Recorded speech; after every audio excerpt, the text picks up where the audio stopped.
I own a small business, so I'm coming at the backdrop of owning a small business, and I employ people. Since November, I have not had electricity in my business since November, and I have to produce every day. I have workers who work with me. Sometimes I cry because I'm not able to pay them enough, and I see the way they come in. How much do you pay your workers? 25,000 naira. Where does it get them? They have kids, and I'm not able to pay them because of the situation that we have on ground here. I voted for APC. I'm not saying that change is a gradual process, but at the same time, we are seeing things escalate in double figures. The other day, I went to buy gas. A gas I bought in December for 1,000 naira. They told me it was 2,005. This is not what we bargained for. You see, in Nigeria, there is no leader in the real sense of it. They are in power to do their lucrative business. They invest billions during elections, and when they get power, they recoup their money, leave the treasury empty, and see all the goodies emanating from government activities as part of their profit. I'm here to stand with Nigeria. I'm here to express my view. I'm here to speak on behalf of my cousin who cannot express herself. I'm here to speak on behalf of my aged mother who cannot express herself, who doesn't have energy, to tell the government that they need to double up and fix things quickly because things are getting worse. And the more we keep quiet, I believe conspiracy of silence will continue to endanger the lives of the citizen. A lot of people voted in Buhari as the president of Nigeria, but today what we are seeing is a total failure. We have here today Nigerians from all walks of life who are fed up with the crisis of poverty in the midst of plenty, which has not been resolved in any fundamental way by the Buhari regime, who are fed up with the daily lies and propaganda of a government that has failed to achieve a single thing since coming to power. Yes. Who are fed up with the double speak of a president who claims to be righteous, who claims not to be corrupt, and that president is in the UK today for a medical vacation, leaving behind one of the best funded, one of the best equipped hospitals in the entire country over there in Aso Rock. Today, Nigerians are here to express their annoyance at the constant deception of a ruling elite that has failed to turn all of the potential that this country has into blessing for the populace. Nigerians are here to express their displeasure at the continued condition of unemployment and joblessness, which has increased actually in the last 2 years. In the last 2 years, over 3 million jobs have been lost. Not a single one has been created. All of the propaganda about the social welfare scheme of this government has only resulted into nothing.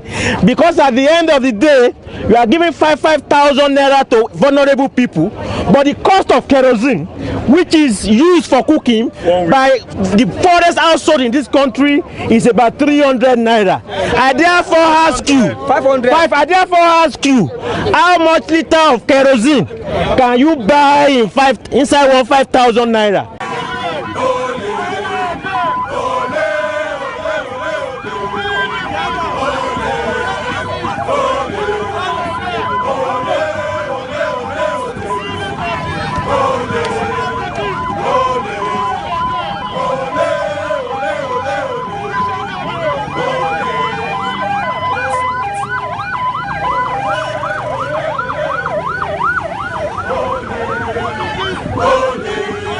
You promised us a fight against corruption, but even within your inner government, some persons are alleged to be corrupt, and you have not sacked them, you are harboring them. What is the essence for which you were elected? It clearly shows that there's a confusion as to who is in charge of this country. And the president must rise up. Yeah. Because if we were tired of Jonathan, we can also be tired of Buhari. During the election and during the politicking moments, a lot of promises were made. And one of the first promises was that no government officials will go out of this nation, out of this country, for medical attention. But Nigerians, where is Mr. President? For the past few days, Mr. President has been in the UK for medical treatment. They are talking about Darfur. What is happening in Southern Kaduna, Taraba and Plateau now is worse than Darfur. As we speak now, the price of why foodstuff price is affected is because in the last 2 years, farmers have not gone to the farm, and many people in the south are not aware of this. Thousands of farmers that have been producing the food and sending to the south, they have not been farming again. Somebody next to me came in from Edo State to be here. So at the heart of it is people expressing themselves. 2000 to 2003, when you make films, you make double the profit. But now as I speak with you, or as I speak to you, there is nothing like I make film, I get back my investment capital. It's not possible. No member of the capitalist ruling elite can save this country. We have tried PDP for 16 years. We have tried Buhari and APC for the past 2 years. Look at where we are today.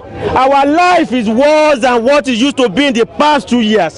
So therefore, for everybody who is here today, for everybody who is worried, one of the fundamental conclusions we must all come to is that we need a political revolution. We need a mass movement to begin to challenge the elite. Above all, we need a political party of ordinary people that responds to our interests, that responds to our desires, a political party that will have leaders who are from the ranks of the working class and ordinary people, a political party that will have leaders who will attend the same school, who go to the same public hospitals as the rest of us, a political party who will have leaders that will not be too rich over and above those who they are representing. Because the fundamental reason why government over the past 56 years in this country has not been able to perform is that every 4 years we elect into the National Assembly, we elect into the State Assembly, and the executives are the local government, state government, and the federal government elements who are clearly above those they represent in terms of their livelihood. What that means is that at any point in time, they do not feel where our shoe pinches. They do not understand when kerosene is expensive. They do not understand when recharge card is expensive. They do not understand when there are no jobs, because they do not suffer from all of these problems. It is those of us who suffer all of these conditions that we must organize ourselves politically and begin to demand answers.